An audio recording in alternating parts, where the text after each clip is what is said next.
Estamos aqui com o nosso Letras Online, um bate-papo aqui sobre literatura, com temática, trechos de obras, de livro. E a gente segue hoje com Otelo, o Mouro de Veneza, de William Shakespeare. O assassinato da esposa do grande Otelo desvela os bastidores de uma trama naturalmente humana.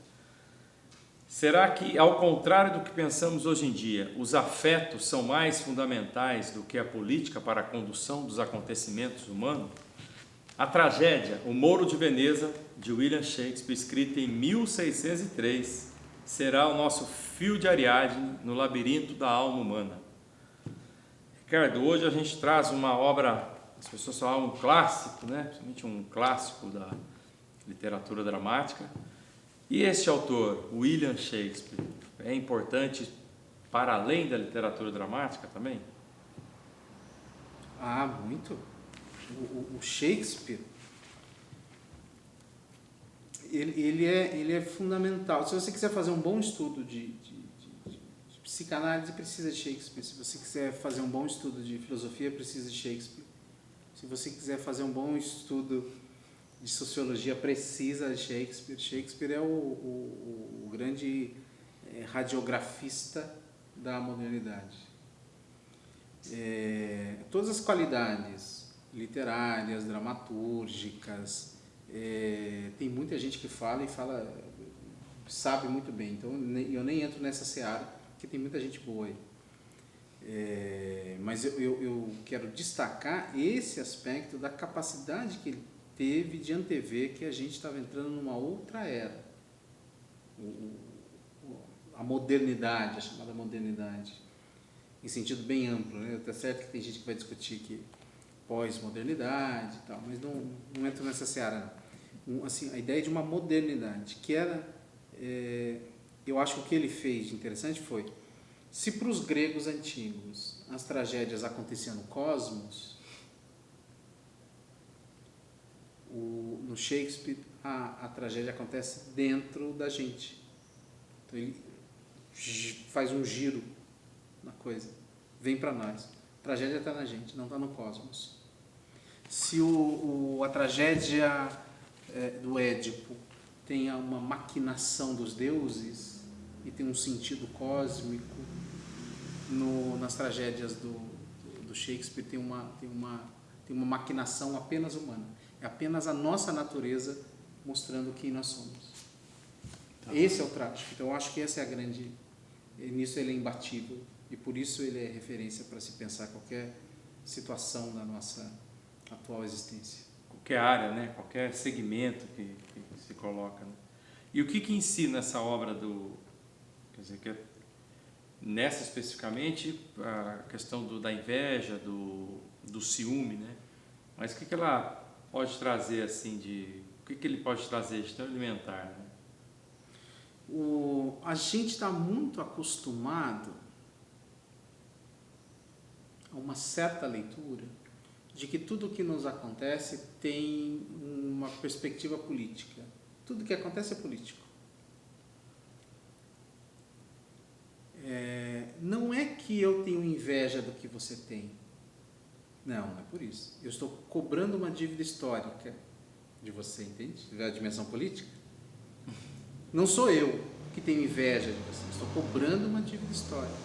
Você é o representante dos opressores de não sei das quantas. Não é porque eu te odeio. Entende? Então, como a gente está muito acostumado com isso, com esse tipo de pensamento, quando a gente lê o Shakespeare, ele nos traz para uma outra dimensão que é mais ou menos assim, escuta, mas será que não é só a boa e velha inveja? Será que não é só ódio? Será que não é só rancor? Será que não é só ressentimento? Será que eu me senti mal porque o cara é melhor que eu? Será que porque eu queria aquele determinado posto e o cara não me deu? Né? Basicamente, esse é o enredo do Otelo. Otelo, para começar, ele é um mouro, né? Ele é um estrangeiro, né? Ele é um estrangeiro, ele é um cara de fora e galga postos altos, ele é um grande general reconhecido. O Iago, ele estava de olho num determinado posto, eu acho que é de tenente, subtenente. E ele sabia que esse posto ia ser dado para o Cássio. E ele fica enlouquecido com isso. Primeiro porque o Otelo é de fora. Segundo porque o Otelo casou com a Desdémona, que é bonita, não sei o que, não sei o que.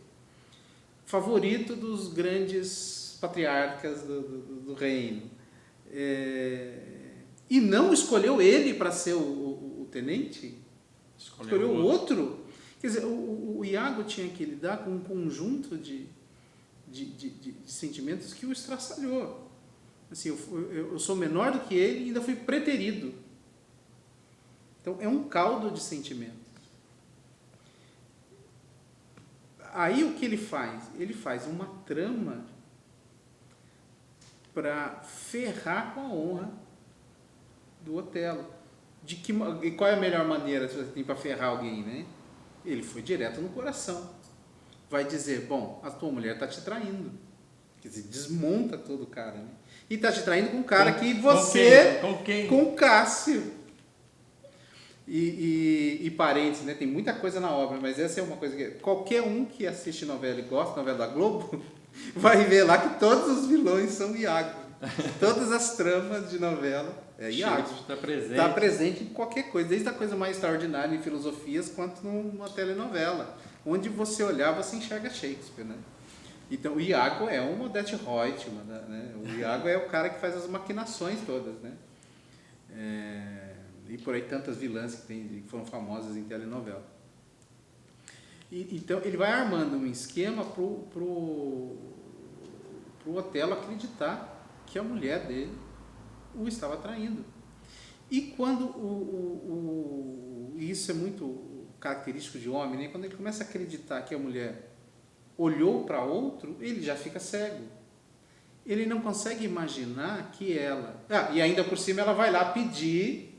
Interceder pelo Cássio. Aí ele fala, é uma vagabunda mesmo, porque ela tá comprovando que ela tem um caso com ele, né? Então ele vai se cegando com isso ao ponto de matá-la. E quando ele a mata, é que a trama aparece e revela. Aí o Iago vai preso e tem os castigos dele. Mas já está feito. A tragédia já se concretizou. Qual que é a grande tragédia?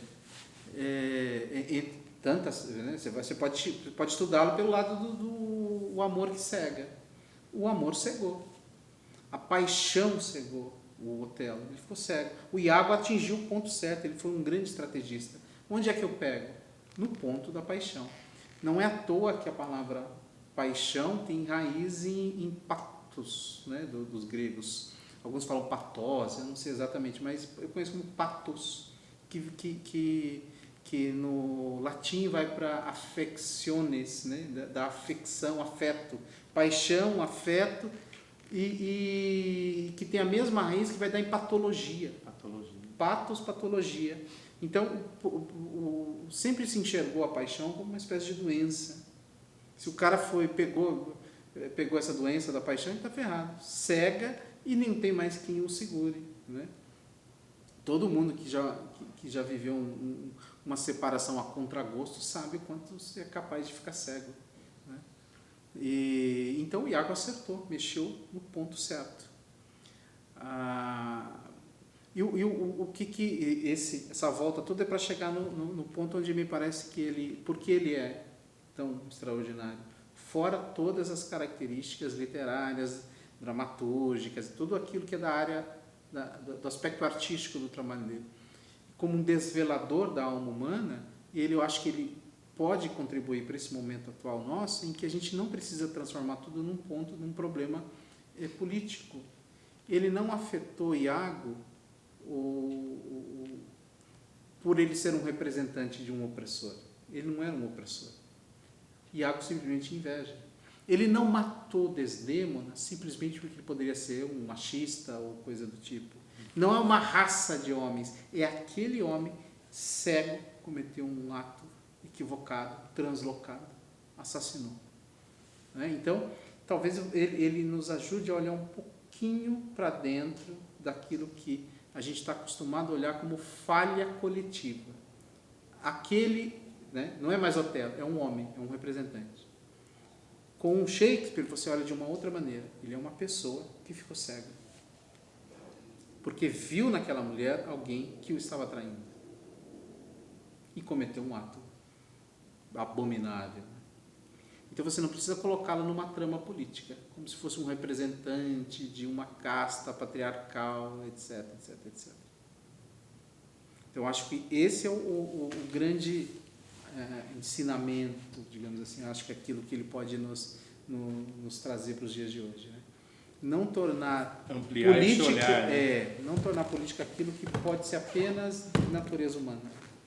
Só como é que os homens e as mulheres se veem, se relacionam em situações extremas, né? Como essa de uma possível traição. E aí a literatura é cheia disso, né? O Machado de Assis tem o Dom Casmurro, né? As maquinações do Dom Casmurro em relação à possibilidade de ter sido traído, né? A traição é alguma coisa que você não precisa colocar política na traição. O cara se sentiu traído. Se ele foi traído ou não foi traído, são outros 500. Se ele pode ou não, por causa disso, assassinar alguém, são outros 500. Né? Isso já é da esfera do jurídico, né? Inclusive é proibido. A lei já proíbe. A lei já proíbe. A lei já diz que você não pode cometer assassinato. Então, esta dimensão da traição, que é tão humana e que produz efeitos como o que a gente vê no Otelo, eu acho que é essa a grande contribuição, nesse recorte específico, para os nossos tempos, em que a gente fica sempre buscando alguma coisa que não está na pessoa, não é digamos, um atributo dela. A gente fica buscando alguma coisa que está no coletivo, né? Na espécie, sabe? Buscando alguma coisa do alinhável político, da espécie política humana. Então, eu acho que essa é a grande contribuição dele. E o Iago, você trouxe um trechinho aqui do Iago, né? Eu acho que esse é o trecho que mostra o quanto o Shakespeare está presente na nossa, digamos, cultura midiática. E para todo lado que você olha, você vê o Shakespeare. Que ele diz assim, ó, esse é o Iago falando: despreza-me, senão 3 grandes nomes da cidade, para ver-me seu tenente. Suplicaram por mim, e tenho fé que sei meu preço e que mereço o posto. Ele tem certeza que ele tem que ser o tenente. Ele é o cara. Ele é o cara. Então, transpondo para os nossos tempos, o sujeito olha no espelho, se acha muito bonitão, ele acha que ele deve ser o tenente. Se ele não foi escolhido, é porque tem uma trama política por trás. O cara hoje em dia tem certeza que tem uma trama política por trás. Não é porque talvez o outro seja melhor. Porque essa ideia de que um outro possa ser melhor, essa é uma ideia que a gente colocou embaixo do tapete. A gente não quer saber disso. Alguém foi escolhido porque provavelmente ele é o representante de uma classe superior, opressora, e me deixou de fora. Onde está a minha cota? Talvez ele perguntasse.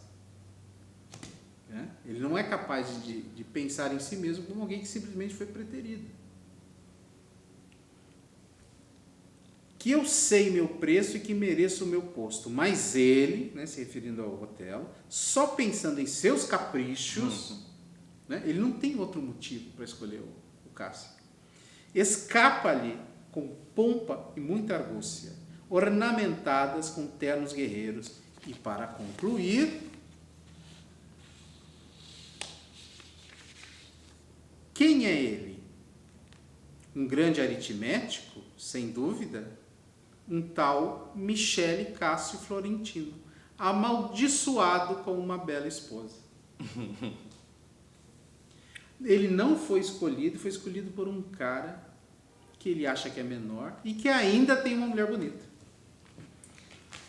Essa comparação com o outro, na qual você sai perdendo, que é um traço da inveja, assim, explicitamente no invejoso, né? O outro